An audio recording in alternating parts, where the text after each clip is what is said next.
sekalian, Assalamualaikum warahmatullahi wabarakatuh. Terima kasih atas kehadirannya. Saya mewakili keseluruhan pemerintah, mewakili kabinet yang dipimpin oleh Presiden Republik Indonesia Bapak Joko Widodo.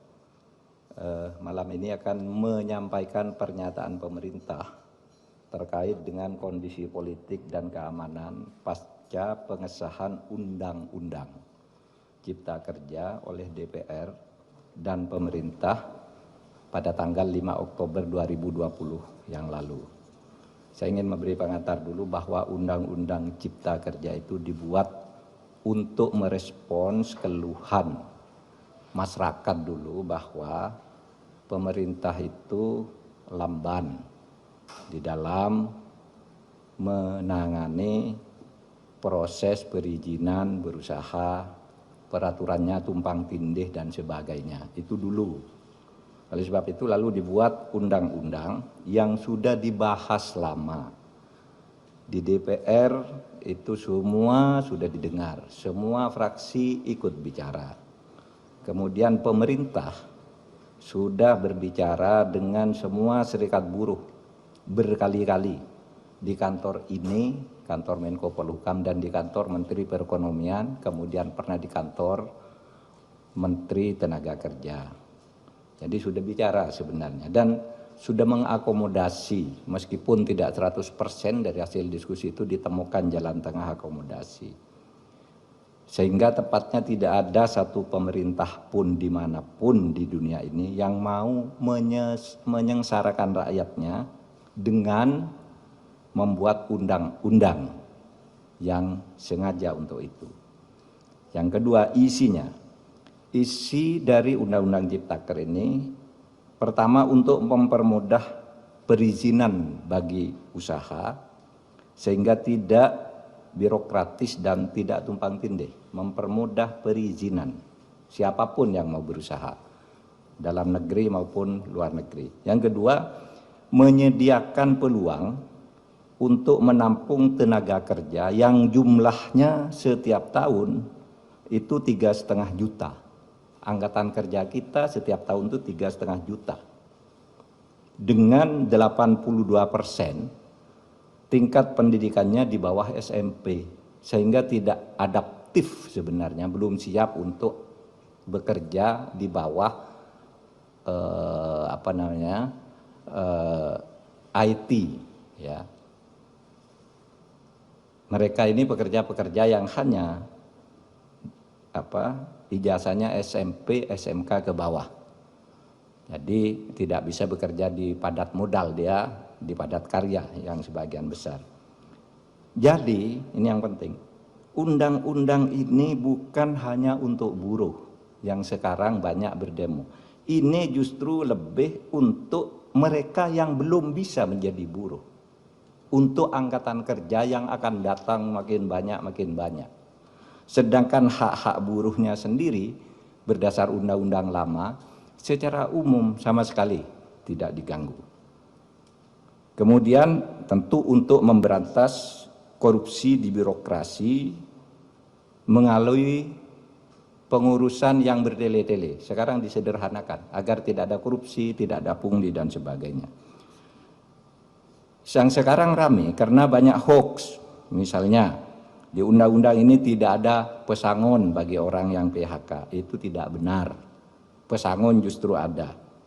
Dibilang tidak ada cuti, tidak cuti haid, cuti hamil dan sebagainya. Di sini ada di undang-undang ini. Dibilang mempermudah PHK, itu tidak benar juga. Karena justru sekarang PHK itu harus dibayar kalau belum putus di pengadilan. Oleh sebab itu di undang-undang ini ada jaminan kehilangan pekerjaan. Ini dibilang tidak ada, hoax yang banyak. Bahkan ada yang mengatakan pendidikan dikomersilkan. Ketahuilah bahwa 4 undang-undang pendidikan, 4 undang-undang di bidang pendidikan sudah dicabut dari undang-undang ini karena aspirasi. Sesudah diskusi-diskusi, tolong Pak keluarkan tuh undang-undang, sudah kita keluarkan. Nggak ada di situ ngatur soal dunia pendidikan. apalagi mengkomersialkan. Di situ dunia pendidikan hanya diatur di dalam pasal 65 yang justru mempermudah bahwa pendidikan itu adalah lembaga nirlaba, bukan lembaga usaha, bukan lembaga komersial. Ini ditegaskan justru di undang-undang ini, malah dibalik di dalam berita-berita yang hoax itu. Oleh sebab itu, melihat perkembangan situasi itu, pemerintah mengajak mari kita semuanya menjaga Kamtibmas, keamanan dan ketertiban masyarakat, semua harus kembali ke posisi tugas menjaga negara masing-masing, pemerintah, rakyat atau masyarakat, dan civil society. Mari bersama-sama ke posisi masing-masing untuk menjaga keamanan masyarakat, dan untuk itu pemerintah menyampaikan pernyataan sebagai berikut. Pernyataan pemerintah terkait dengan kondisi politik dan keamanan pasca pengesahan Undang-Undang Cipta Kerja oleh DPR dan pemerintah pada tanggal 5 Oktober 2020 yang lalu. Selamat malam, mencermati perkembangan yang terjadi di lapangan terkait dengan penyampaian aspirasi tentang Undang-Undang Cipta Kerja dalam berbagai bentuknya di sejumlah daerah.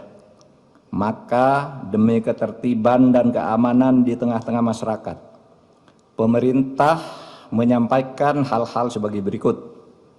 1. Undang-Undang Cipta Kerja dibentuk justru untuk melaksanakan tugas pemerintah dalam membangun kesejahteraan masyarakat melalui penciptaan lapangan kerja yang semakin banyak, perlindungan terhadap buruh, penyederhanaan birokrasi, dan kemudahan berusaha, serta untuk melakukan pemberantasan korupsi dan pungli, dan pencegahan tindak pidana korupsi lainnya. Yang kedua, pemerintah menghormati kebebasan berpendapat dan menyampaikan aspirasi terkait dengan Undang-Undang Cipta Kerja, sepanjang semua itu dilakukan dengan damai, menghormati hak-hak warga yang lain, dan tidak mengganggu ketertiban umum. Yang ketiga, pemerintah menyayangkan adanya aksi-aksi anarkis yang dilakukan oleh massa di tempat-tempat tertentu dengan merusak fasilitas umum, membakar, melukai petugas, dan juga menjarah. Tindakan itu jelas merupakan tindakan kriminal yang tidak dapat ditolerir dan harus dihentikan. 4. Tindakan merusak bangunan fasilitas umum dan serangan secara fisik terhadap aparat dan warga masyarakat merupakan tindakan yang tidak sensitif atas kondisi yang dialami oleh rakyat yang sedang berjuang melawan pandemi COVID-19 dan juga kondisi ekonomi yang sedang sulit. 5. Untuk itu, demi ketertiban dan keamanan, maka pemerintah akan bersikap tegas atas aksi-aksi anarkis yang justru bertujuan untuk menciptakan kondisi rusuh dan ketakutan di dalam masyarakat. 6. Selain berdemonstrasi dengan tertib dan tidak melanggar hukum, ketidakpuasan atas undang-undang tersebut bisa ditempuh dengan cara yang sesuai dengan konstitusi, yaitu dengan menyalurkannya dalam proses pembuatan peraturan pemerintah, perpres, permen, perkada sebagai delegasi perundang-undangan. Bahkan bisa diajukan melalui mekanisme judicial review atau uji materi maupun uji formal ke Mahkamah Konstitusi. 7. Sekali lagi, pemerintah akan bersikap tegas dan melakukan proses hukum terhadap semua pelaku dan aktor yang menunggangi atas aksi-aksi anarkis yang sudah berbentuk tindakan kriminal.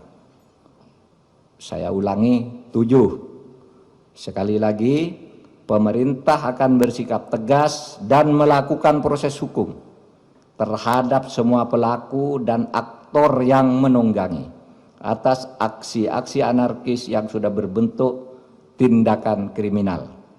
Ditandatangani oleh Muhammad Mahfud MD selaku Menko Polhukam, Muhammad Tito Karnavian selaku Menteri Dalam Negeri, Budi Gunawan selaku Kepala Badan Intelijen Negara, Marskal TNI Hadi Cahyanto selaku Panglima TNI, dan Jenderal Polisi Idham Aziz sebagai Kepala Kepolisian Republik Indonesia.